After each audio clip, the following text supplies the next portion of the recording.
이 시대를 바라보면은 참 우리가 답답한 게 많은데, 이 답답한 시대를 돌파해 나가는 데는 기도밖에 없습니다.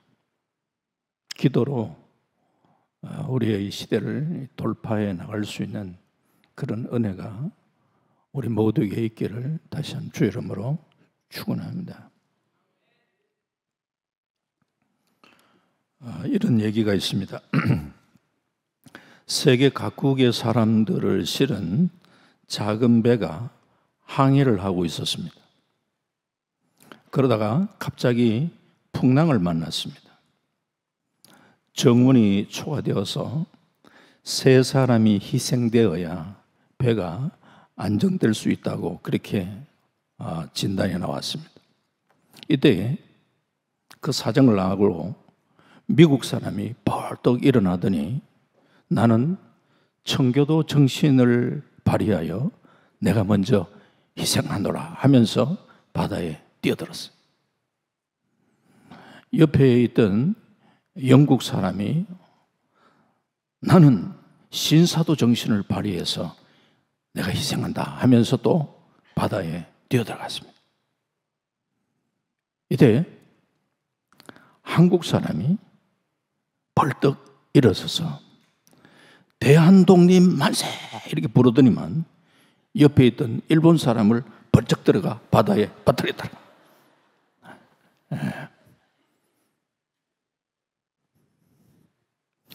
일본인에 대한 우리 민족 감정이 담겨 있는 그런 얘기입니다. 우리나라가 해방된 지 금년 80주년이 되었습니다. 동북교회 역사와 같이 가고 있습니다. 우리 민족이 억압을 받았던 36년은 우리 민족의 어두웠던 역사요. 생각하면 생각할수록 두 번 다시 기억하고 싶지 않은 아픔의 역사입니다. 세계 역사를 보게 되면 어느 민족에게나 잊을 수 없는 날이 있기 마련인데 우리에게 있어서 8.15 이 광복절은 잊을 수 없는 날입니다.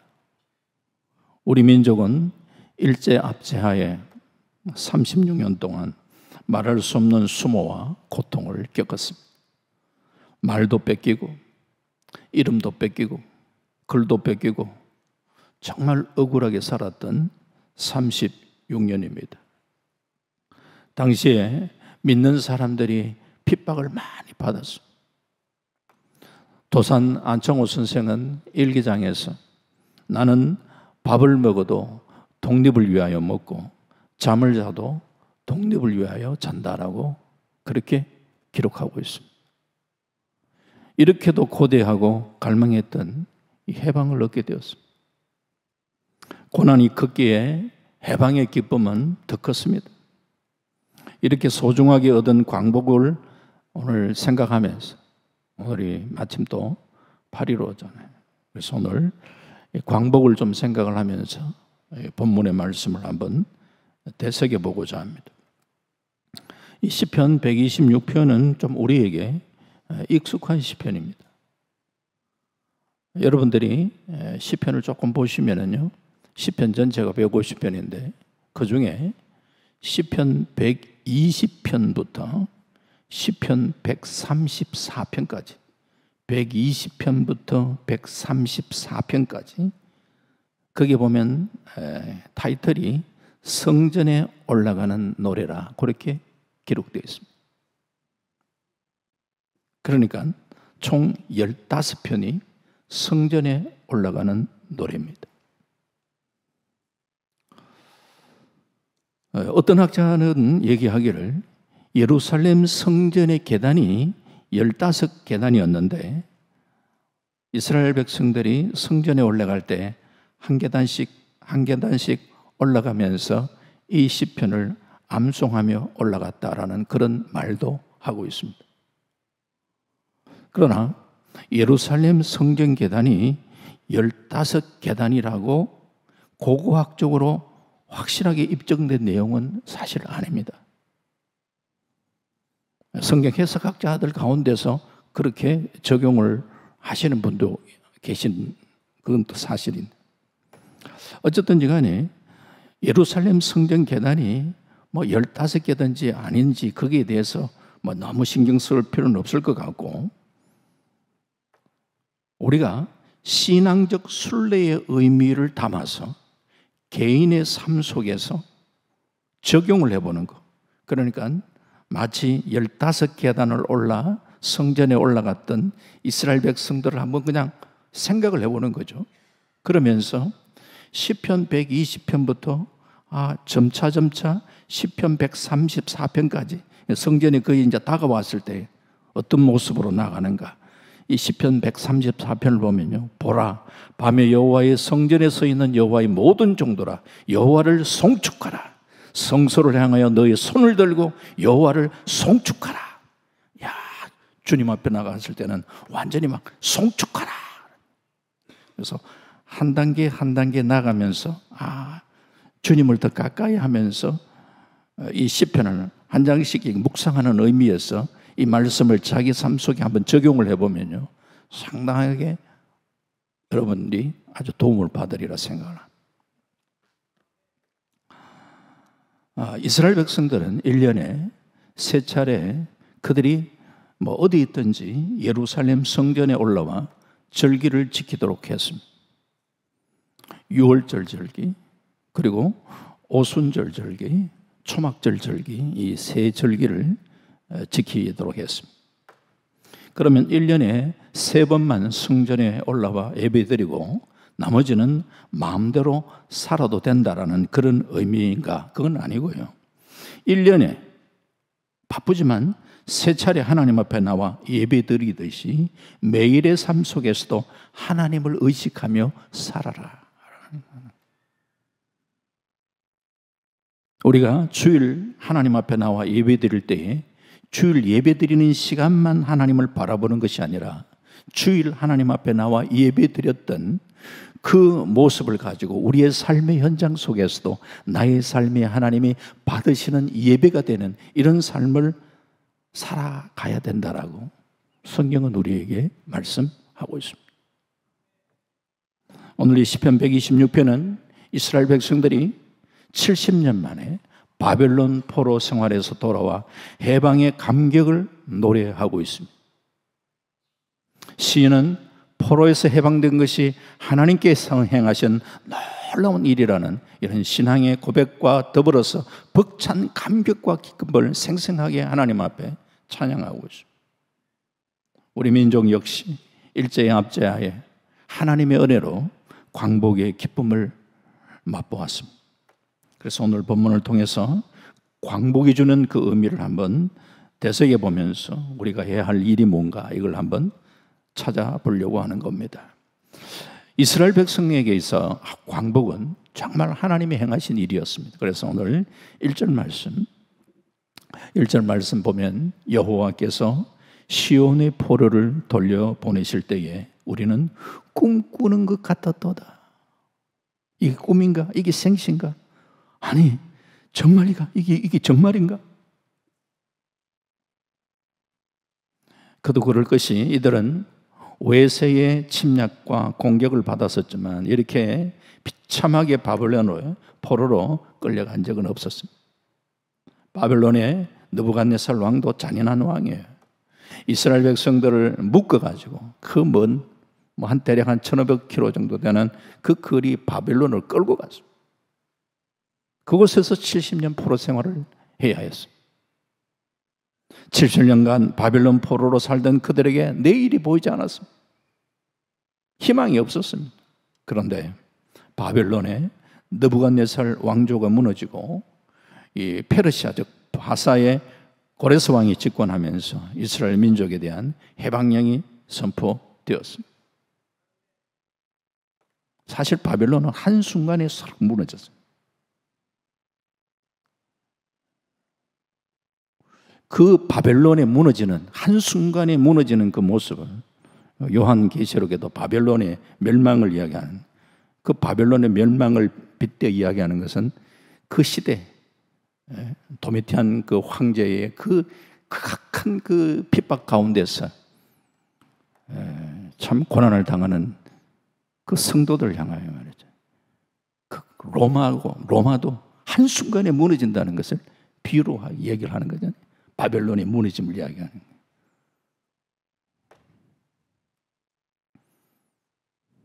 그 로마를 왜 바벨론이라고 이야기하는가? 이스라엘 백성들을 괴롭혔던 여러 민족들이 있었지만 이 바벨론과 로마의 특징을 생각해 보면요, 이 바벨론인 이스라엘 성전을 무너뜨렸습니다. 로마도 디도 장군에 의해서 예루살렘 성전을 파괴시켰다. 그래서 이제 빗대는 그건 뭐 지금 그 할 얘기는 아닌데 어쨌든 간에 이 바벨론이 한순간에 무너집니다. 그래서 꿈꾸는 것처럼 해방이 찾아와.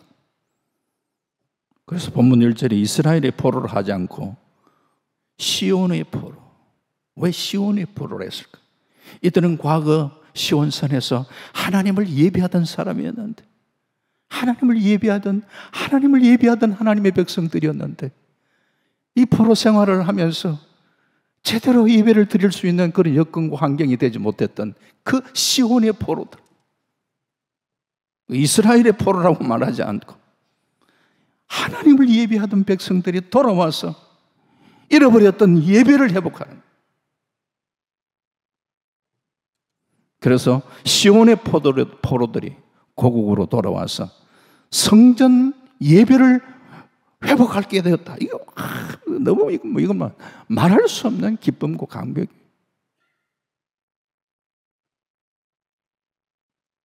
오늘 우리에게도 이런 기쁨이 있어야죠. 과거 우리가 하나님을 알지 못했을 때에 우리는 죄의 포로로 살았고, 죄 가운데 살았던 우리, 사단 마귀의 포로로 살았던 우리들. 그런데 예수 그리스도의 그 은혜로 죄의 결박이 끊어지고 정말 그리스도 안에서 진정한 자유함을 누리는 우리들, 그리고 하나님을 예배하는 예배 자리에 우리가 설 수 있었다는 이것 자체가 이 감격이에요.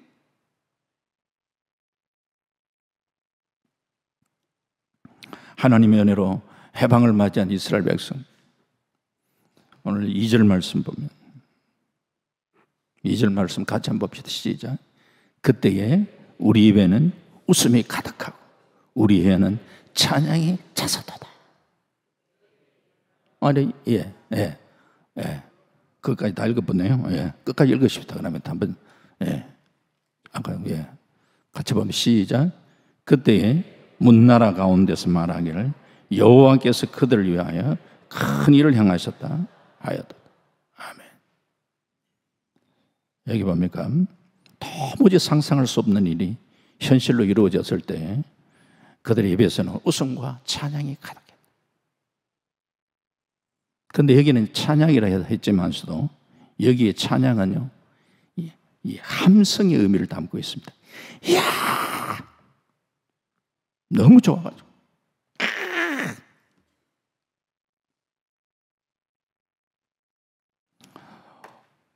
오늘 예배하는 우리들의 안에 참 주님이 주시는 이런 기쁨으로 인해서 우리 젊은 청년들이나 이 친구들이 예배 드릴 때는 때로는 보면 함성도 지르고 하는데, 그러는 우리가 예배의 감격. 정말 아프리카 사람들은 참 보면 진짜 이분들은 막 노래 소리가 조금만 나오면 바로 흔들더라고. 예배 시간. 아예 흔들 준비가 다 된 것 같아요. 예배에 막 흥이 있어요. 흥이 있어요. 정말 우리 안에 이 주님이 주시는, 성령이 주시는 이 기쁨과 이 감격을 가지고 때로는 너무 좋아서 함성을 지르기도 하고 기뻐 뛰기도 하고, 그런 모습들이 우리에게도 있어야 돼요. 그때 문나라 가운데 말하기를 여호와께서 그들을 위하여 큰 일을 행하셨다. 역사를 주관하시는 하나님께서 이 페르시아의 이 고레스 왕을 감동시키셔서 포로를 귀환시켰다.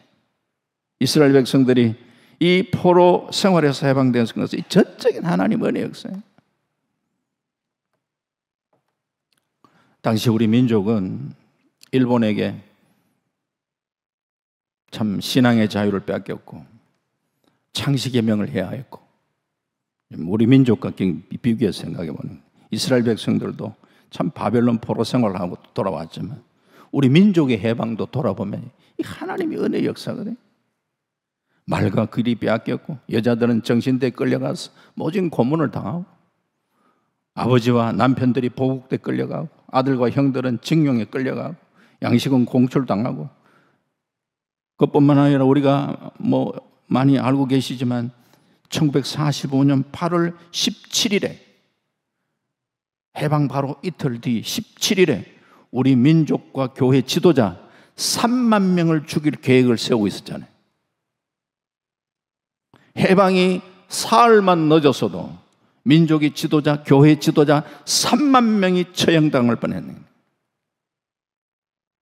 그러나 하나님은 참 우리 민족을 그렇게 긍휼히 여기셔서 이들의 생명을 지켜주셨고 해방과 자유를 주셨습니다. 할렐루야. 하나님께서는 힘도 없고 능력도 없는 이 민족을 불쌍히 여기셔가지고 1945년 8월 6일, 8월 9일 양일간 걸쳐가지고 일본의 히로시마와 나가사키에 그냥 원자폭탄을 떨어뜨렸어요. 일본을 완전히 심판한. 드디어 1945년 8월 15일 정오를 기해서 일본의 천황은 무조건 황복을 선언했어요. 그래서 우리가 광복을 맞이했어요. 하나님께서 이 민족을 기적적으로 간섭하셨습니다. 많은 사람이 물론 독립운동을 했지만 그러나 8.15 광복은요, 이런 독립운동이나 누구의 어떤 투쟁이나 노력에 의해서 쟁취된 게 아니라니까요. 전적인 하나님의 경륜에 의해서 주어지는 하나님의 선물이었습니다. 우리들이 사방을 보아도 꽉 막혀 길이 없어 절망할 때 하나님은 그 절망 속에 우리 민족에게 길을 주셨어요. 광복은 대한민국에 행하신 하나님의 출애굽 역사요, 바벨론 해방과 같은 그런 역사라. 우리는 해방의 기쁨을 주시는 이 하나님의 은혜에 늘 감사하며 살아요. 그리고 오늘 3절 말씀 보면 이렇습니다. 같이 봅니다. 시작. 여호와께서 우리를 위하여 큰 일을 행하셨으니 우리는 기쁘도다. 1절 2절에서 하나님께서 행하신 그 놀라운 일에 대해서 우리는 기뻐하고 감사할 수 있어야 되는데, 하나님이 행하신 일, 하나님이 행하신 일은 과거의 역사잖아요. 과거의 일이잖아요. 하나님 행하신. 그런데 여호와께서 우리를 위하여 큰 일을 행하셨다. 그런데 그 일로 인하여 물론 그때 당시의 어떤 기쁨은 그때 당시로서는 현재 영역이겠지만서도 지금 현재 시간이 흘러가는 그 속에서 오늘 우리의 입장에서 생각해 볼 때 여호와께서 우리를 위하여 큰 일을 행하셨는데 우리는 기쁘도다. 이 기쁘도다가 현재형이잖아요. 중요한 것은 과거에 한번 강복에 대해서 그때의 그 역사 기뻐했다 이거로 끝나는 것이 아니라 중요한 것은 오늘의 그 기쁨을 우리가 이어갈 수 있어야 돼요. 구원의 간격도 마찬가지잖아요. 하나님께서 우리에게 행하셨던 그 십자가의 사랑과 그 은혜가 어떠한 순간에 내가 막 눈물 흘리며 감격했던 그 감격들을 다 이렇게 우리가 희석해버리고 그냥 밋밋하게 살아가는 그런 모습을 기대하는 것이 아니라 그 십자가의 사랑과 은혜를 새길 때는 날 우리 가슴 속에 또 한번 그 십자가의 사랑과 은혜가 우리의 가슴을 뛰게 해야 돼요. 그 은혜로 인하여 우리가 현재의 기쁨을 누릴 수 있어요.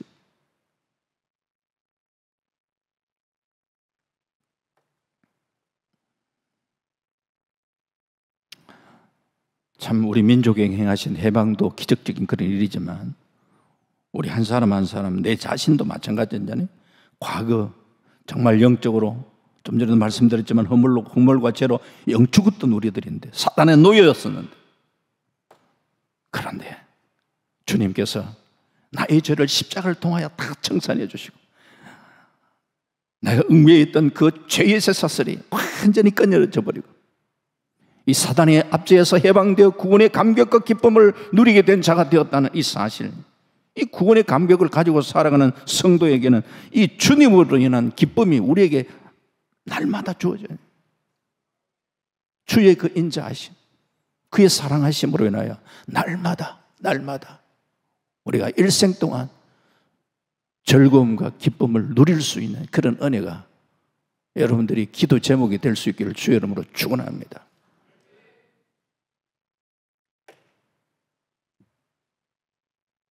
아침에 주의 인자하심으로 우리가 정말 이 즐거움과 기쁨을 지속적으로 일생 동안 누릴 수 있는 그런 삶을 살아갈 수 있도록 시편의 기자가 그 기도하고 있잖아요.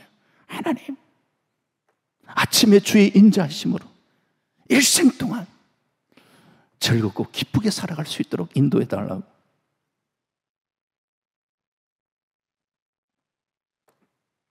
세상의 기쁨, 해피니스, 해피하다. 해피니스, 행복을 이야기하잖아요. 해피니스라는 말은 어떤 해펀하고 해프닝, 해펀 같은 어거니까요.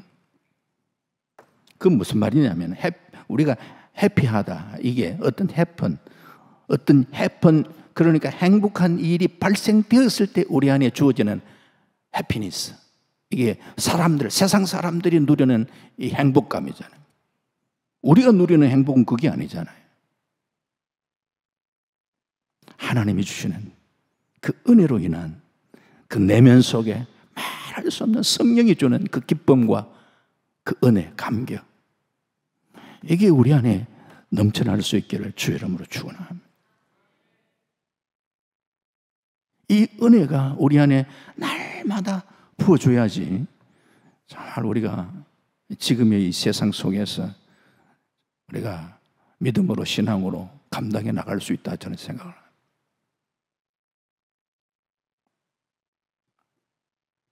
하나님이 우리에게 행하신 일, 성령이 우리에게 주시는 그 기쁨과 그 은혜, 우리 안에 충만할 수 있기를 다시 한번 주의 이름으로 축원합니다. 그런 은혜, 기쁨이 없을 때는 기도하셔야지. 하나님, 날마다 주의 인자하심으로 인하여 일생 동안 내 삶 속에 즐거움과 기쁨을 누리는 삶을 살아갈 수 있도록 하나님 인도해 달라고.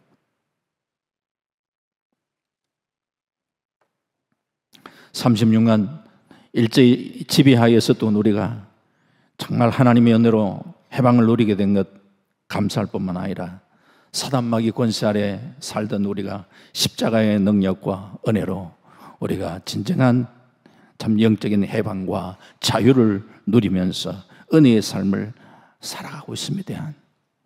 이 은혜 우리가 잊지 말아야죠. 자, 그러면은 이런 은혜와 이런 감격을 간직하며 살아가는 우리들에게 있어서의 당연한 기도의 제목이 있어야 돼요. 그게 4절 말씀이에요. 4절 보시면요, 같이 봅니다. 시작. 여호와여, 우리의 포로를 남방 시내들 같이 돌려보내소서. 긴 기도가 아니죠. 여호와여, 우리의 포로를 남방 시내들 같이 돌려보내소서.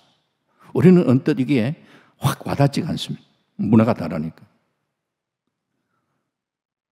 포로에서 해방된 감격을 가지고 지금 이들이 이런 기도를 하고 있는데, 지금 자신들은 해방되었지만서도 여기에 우리의 포로를, 아직 포로로 남아있는 사람들이 또 많죠. 더 많아요. 물론 오랫동안 정착하다 보니까 거기에서 자기 그 모든 걸 청산하고 다시 온다는 것도 쉽지 않은 여러 가지 여건도 있지만, 그러나 먼저 돌아온 사람들에게 있어서는 아직까지 이 포로 생활을 청산하지 못한 그들을 위한 이 기도가 자연스럽게 나오는 거예요. 이미 해방을 경험하고 있는 이들에게 있어서 하나님, 우리의 포로 남방 시내들 같이, 그 포로들도 남방 시내들 같이 돌려보내소서, 이렇게 얘기를 합니다. 남방 시내, 유대의 남방, 이 네게브 지역, 이 네게브 지역은 아주 메마른 황폐한 지역입니다. 광야. 예수님이 공생이 시작하기 전에 40일 동안 금식을 하셨던 광야. 이 광야, 평상시에 전혀 물이 흐르지 않는 아주 건조하고 땅이 바짝 마른 곳이에요. 그러다가 9월에 우기가 시작되면 한꺼번에 많은 비가 쏟아져서 마치 죽은 것만 같았던 그 남방, 그 네게브 지역, 이 사막의 계곡들이 폭포를 이루고 물줄기를 만들고 거대한 강을 이룹니다. 지난번에 제가 이스라엘에 한번 갔을 때 그 네게브 지역을 한번 가봤어요. 야, 평소에 그 말랐던 곳도요, 비가 한번 와버리면 완전히 다른 그런 모습으로 바뀌어요. 말려버렸던 그 시내가 물로 인해 가지고 완전히 생명의 땅으로 변하는 거예요. 이야, 이 땅도 이렇게 바뀔 수가 있구나. 시인은 이러한 남방 지역이 현재 여전히 포로로 남아있는 이스라엘 백성들이 참 그들이 이제 고생하고 하는 그런 모습과 이제 비교해 보는 거죠. 저 남방 저 시내 물이 없을 때는 바짝 말라가지고 황폐해 보이는 그 모습.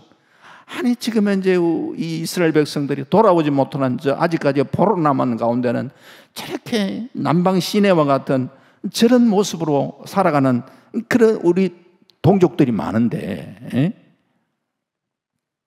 하나님 남방 시내가 풍족한 그 가을비로 인하여 풍성한 그런 비옥한 땅으로 바뀌어지고 수확이 가능한 것처럼 남아있는 우리 하나님의 백성들도 완전한 그런 해방을 시켜주셔서 이 풍요로운 축복을 같이 누릴 수 있도록 하나님 역사하여 주시옵소서.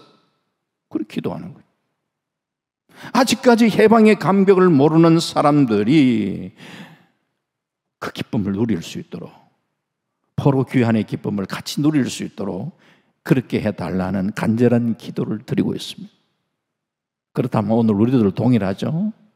참된 구원의 감격을 간직하며 살아가는 우리 그리스도인들이라면 아직까지 이 기쁨, 감격을 전혀 알지 못하는 사람들을 나누어야죠. 아직까지 믿지 않은 우리 이웃들, 또 저 이북의 내 동족들 또 생각해 보면서 하나님, 그들도 여호와여 우리의 포로를 남방 시내들 같이 돌려보내소서라고 기도하는 것처럼 하나님, 아직 믿지 않은 저 영혼들, 그리고 저 북녘 땅에 있는 저 영혼까지라도 하나님 불쌍히 여겨 주시옵소서. 이런 간절한 기도가 동반될 때는 눈물이 동반되니, 지금 북한 땅 공산주의 국가라기보다도 우리가 잘 아는 대로 거의 우상숭배 나라죠. 우상숭배. 김일성, 김정일을 이어가지고 이제 김정은을 맹종하는 우상숭배의 나라. 평양에 장대현 교회가 섰던 자리는 지금 거대한 김일성 동상에 서 있고, 북한 땅에는 무려 29,000개 이상의 김일성 동상이 곳곳에 서. 제가 아주 이 북한에 갔던 데가 오래됐는데, 그 노무현 대통령 시절, 그러니까 2003년쯤 되는 것 같아요. 평양을 방문했던 적이 있어요. 북한에 가면은 가장 많이 볼 수 있는 게 그 구호조예요. 그냥 막 빨간 글씨로 그냥. 위대한 수령 김일성 동지는 영원히 우리와 함께 계신다. 제일 많이 본 구호예요. 이제 제가 우리 팀들 가운데서 조를 이렇게 짜가지고 한 4명씩 수행을 하는, 말은 수행이지만 실제 의미는 감시하는 거죠. 4사람을 감시하는. 그 사람이 그 여자분이었는데 남편은 김일성 대학 교수고 상당히 이분도 보니까 신분 그 부분에 있어서는 확실한 그런 사람. 남한에도 보니까 몇 번 왔다 갔다 했다 그러더라고. 그러니까 조금 그래도 며칠 같이 이제 동행을 하고 하다 보니까 제가 한마디 했죠. 김일성 수령은 죽었지 않습니까? 그래서 야, 그 얘기를 딱 하니까 이분이 완전히 정색을 그때부터 딱 하더라고. 표정이 확 굳어지더라고. 선생님, 무슨 말씀을 하십니까? 김일성 동지는 살아계십니다. 에? 우리 인민의 가슴에 여전히 살아계십니다. 와. 그러면서 한마디 하더라고요. 선생님은 그분이 우리 인민에게 베푸신 은혜를 경험해 보셨습니까? 그때 많이 들어왔던 얘기.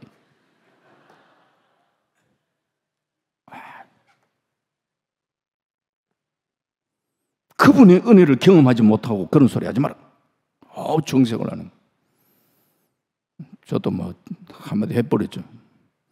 뭐 목사라는 걸 다 알고 있는 거고 그냥 겉으로만 그냥 선생님 하고 하는 건. 우리도 나도 저분은 저 계시는 분이 은혜를 잊지 못해서 내가 여기 왔다 그랬어요. 아무 소리 안 하더라고.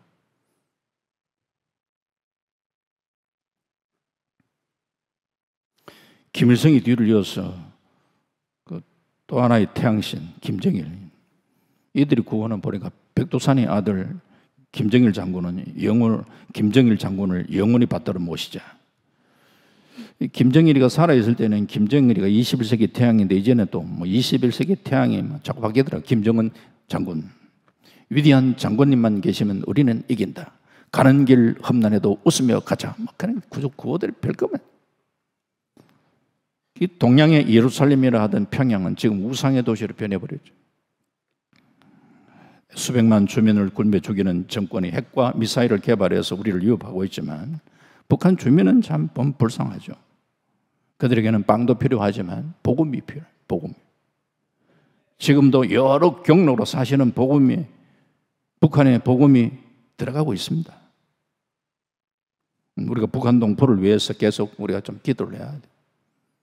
먼저 해방의 기쁨을 맛본 자들이 아직도 포로로 남은 자들을 안타까워하면서 기도하는 그 기도, 우리가 북한까지 우리가 품어졌어요. 복음 통일을 위한 우리가 기도의 모임. 제가 여기 동북교를 섬기다 보니까 양해를 구해서 주빌리 기도 모임을 셋째 주일 지난 수요일 날, 그럼 이제 바로 다음 주 수요일 날 10시 반에 모임을 가진, 이번 주 수요일은 광고까지 돼버리네. 이번 주 수요일은요, 주빌리 상임대표, 아주 최고 대표죠. 일산광림교회 박동찬 목사님이 오십니다. 좀 관심을 제가 한다고 박 목사가 할 일이고 우리는 그냥 구경하면 되고 이게 아니고, 저도 은퇴하면서 사실 모든 걸 내려놓으려고 그랬어요. 예. 모든 내려놓으려고 그랬는데, 목사님 계속 좀 선교달라고 부탁을 계속해서 제가 그러면 알겠다고 하면서 그냥 그렇게 또 섬기게 되었고, 그렇게 하다가 이게 제 일이 아니고 좀 하나님의 일이니까 그냥 섬기는 거예요. 그 박동찬 목사님은 그 2007년도에 우리가 그 평양의 대부흥운동 어게인 1907 하면서 그때 그냥 이 부산 지역에서는 해운대 지역에 그때 20만 명이 모였잖아요. 그러면서 대단한 그런 좀 그 기도 집회가 있었는데 바로 그때에 청년 기도 연합 운동을 그때 이끌었던 분이셨죠. 그래서 지금 서울 광림교회 그 김선도 목사님 개척하셔서 상당히 이제 대형 교회를 이루는 일산에서 어쨌든 수요일에 오십니다. 관심 있으신 분들은 오시면은 아마 또 나름대로의 도전이 되리라 생각을 합니다. 이 주빌리라는 말은 희년이란 말이에요. 희년, 히브리 말로 희년. 이스라엘 백성들은 일주일에 하루는 안식일로 지키고 있고, 그리고 6년이 지나고 7년이 되면 안식년을 가지니, 이 안식년에는 땅도 농사를 짓지 않고 휴식을 취합니다. 그래야 땅이 회복을 합니다. 우리는 안식년이라는 걸 모르고 살아가잖아요. 땅에 계속 그냥 땅을 안 쉬고 계속 농사를 지니까 땅이 이제 비료를 안 주면 생산이 안 되니, 그래서 땅이 산성화되고 황폐되어 가는, 여기에 생산되는 그런 우리가 먹는 먹거리들이 사실은 건강을 해치는 경우가 많죠. 우리가 옛날보다 살기 좋아졌는데 왜 보면은 이 먹거리가 병이 많이 들다 보니까 옛날에 비해서 그런 여러만 암들 이런 일이 많이 발생하는 게 아닌가라는 이런 생각이 들어요. 이 안식년을 7번 지나면은 49년 되고 50년째 되는 희년이 오면 종으로 팔려갔던 사람들이 다 회복을 주잖아요. 종에게 자유를 줍니다.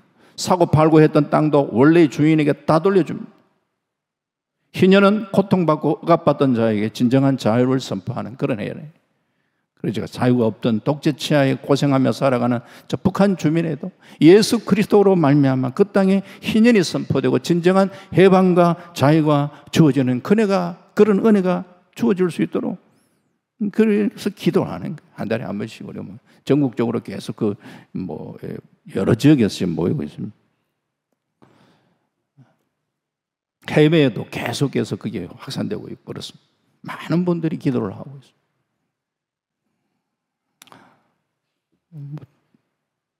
동부교회도 보면은 그 북한 선교하고 연관을 많이 갖고 있잖아요. 돌아가신 김목 장로님, 북한 선교를 많이 하셨고, 그래서 동부교회도 보면 북한 선교에 여러 뿌리들이 많습니다.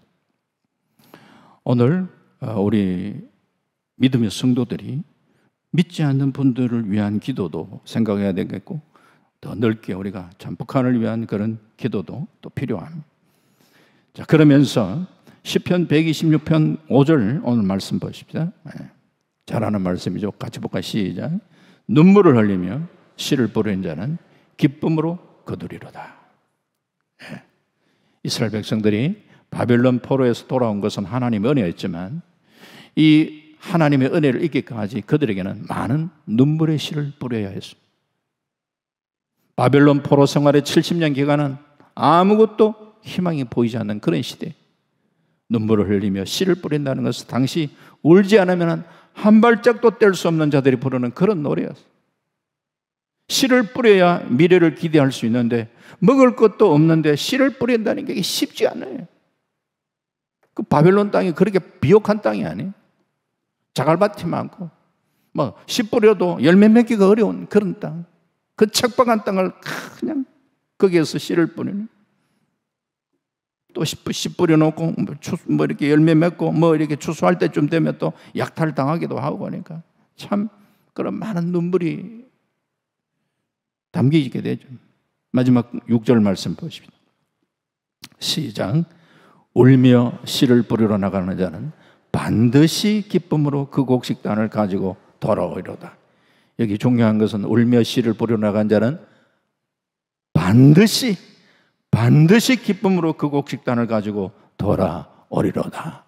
할렐루야. 이런 상황 속에 그들에게 희망이 있었던 것은 하나님의 약속. 울며 씨를 뿌리러 나간 자는 반드시 기쁨으로 그 곡식단을 가지고 돌아오리라는 이 약속. 반드시. 아이고, 우리가 울며 씨를 뿌리면 언제 곡식단을 거둘지 모르잖아.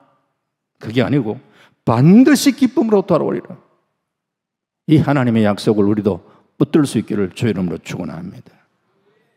통일을 위하여 기도를 많이 하신 분들도 많은데 기도를 많이 하면서도 통일은 전혀 통일에 오히려 먹구름이 이렇게 끄여져 있는 것 같고 통일의 조짐은 별로 보이지 않고, 그러면은 북한은 좀 변하는가, 별로 변하는 모습 별로 보이지 않고, 그러면 기도하다가 낭망할 수 있거든요. 하나님은 과연 우리 기도에 이렇게 좀 응답은 하고 계시는가? 의심이 찾아올 수 있지만 우리가 포기하지 아니하고 계속해서 기도할 때에 광복도 어떤 정치한 것이 아니고 독립운동을 해서 얻어진 것도 아니고 결국 따져보면 그 광복도 하나님의 선물로 주어졌듯이 저는 복음 통일도 하나님의 선물로 주어지리라 믿습니다. 그러게 우리가 깨어 기도하는 거예요.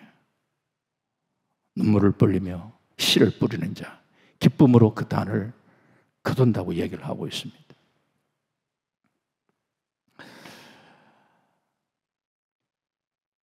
저는 북한을 하나님께서 믿음의 거루터기로 사용하시리라 생각을 하는데, 가장 우리 마지막 시대 때에 제일 우리가 이 선교에 가장 부딪혀야 될 대상은 이슬람권이에요. 이슬람권을 저는 거기에 나가서 생명을 아끼지 않고 복음을 전할 수 있을 사람은 저 북한의 그 극심한 고난 가운데서 생명을 걸고 믿음을 지켰던 그 북한의 그 믿음의 거루터기들을 하나님은 사용하시리라, 저는 그런 생각을 가지고. 시진핑이 참 중국 교회를 핍박을 많이 했는데, 교회 핍박 많이 하면 결말이 별로 안 좋아요. 하나님께서 중국 땅에 신앙생활을 하고 있는 하나님 백성들도 핍박을 통해서 무장시키시고, 남북이 복음으로 통일되면 실크로드를 통하여 복음이 열방으로 전파될 것이라 기대합니다. 주님이 오시기 임박해지면 이스라엘이 하나님께 돌아오는 역사가 일어난다고 했는데, 지금 이스라엘의 많은 사람들이 하나님께로 돌아오는 역사들이 계속 곳곳에 일어나고 있습니다. 참 우리가 더 깨어 주님의 오심을 기다리며 준비해야 될 그런 때가 아닌가 생각을 합니다. 일제 36년의 압박 속에 청교도 신앙에 뿌리박은 한국교회, 가시밭길 걸으며 고난 속에서도 일제에 항거하며 믿음으로 싸웠고, 신앙을 지키면서 순교의 피를 흘림으로써 정말 한국 초대교회를 세우고 오늘의 한국교회를 만드는데, 그 순교자의 피의 정신을 본받아야 합니다. 하나님이 우리 민족을 그렇게 그런 혹독한 훈련을 시켰던 그 가운데 참 하나의 복음의 순수성을 지켜나갈 수 있었던, 그게 또 나름대로의 큰 또 의미들을 생각해 볼 수 있습니다. 그러면서 이런 신앙의 순수성도 우리는 꾸준하게 지켜나가야 되지만서도, 우리가 계승해 나가는 것은 그들이 흘렸던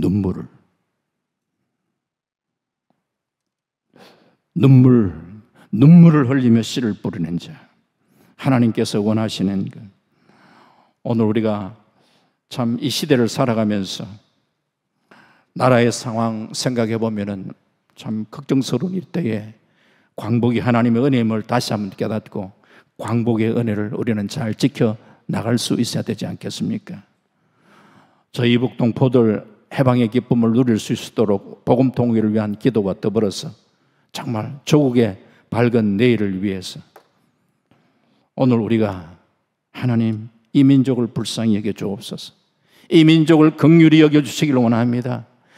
이 자유의 가치를 잃지 않고 우리가 10년, 20년 또 좀 후퇴하는 참 이런 참 길을 걸어가지 않게 하시고, 하나님, 우리 민족이 다시 한번 일어날 수 있도록 하나님 도와주시기를 원합니다. 하나님 앞에 우리가 간절하게 매달려 기도하며 이 민족을 살릴 수 있는 믿음의 거루터기 역할을 감당할 수 있어야 되지 않겠습니까? 눈물을 흘리며 씨를 뿌리는 자 반드시 기쁨으로 거둔다는 이 약속의 말씀을 부여잡으면서 오늘 우리의 기도의 사명을 우리 모두가 함께 감당해 나가는 우리 모두가 될 수 있기를 주님의 이름으로 축원합니다. 아멘. 하나님 감사합니다. 조국 광복 80주년을 맞이하면서 오늘 시편 126편을 다시 한번 되새김질 해보고 묵상해 봅니다. 하나님, 광복 80주년을 맞이하는 이 시점에 우리 대한민국을 바라볼 때에 심히도 염려스러움이 많습니다. 하나님, 이럴 때에 깨어있는 우리 하나님의 백성들의 눈물의 기도가 필요한 이 시대라고 생각을 합니다. 하나님, 이 광복이 하나님의 은혜로 우리에게 선물로 주어지셨는데 이 은혜를 잘 간직하며 지켜나갈 수 있는 저들 되게 하여 주시고, 눈물로 씨를 뿌리면서 기쁨으로 땅을 거두는 그런 놀라운 역사가 우리의 기도를 통하여 일어날 수 있도록 우리 하나님 역사하시고 인도하여 주시옵소서. 감사드리옵고 예수님 이름으로 기도하옵나이다. 아멘.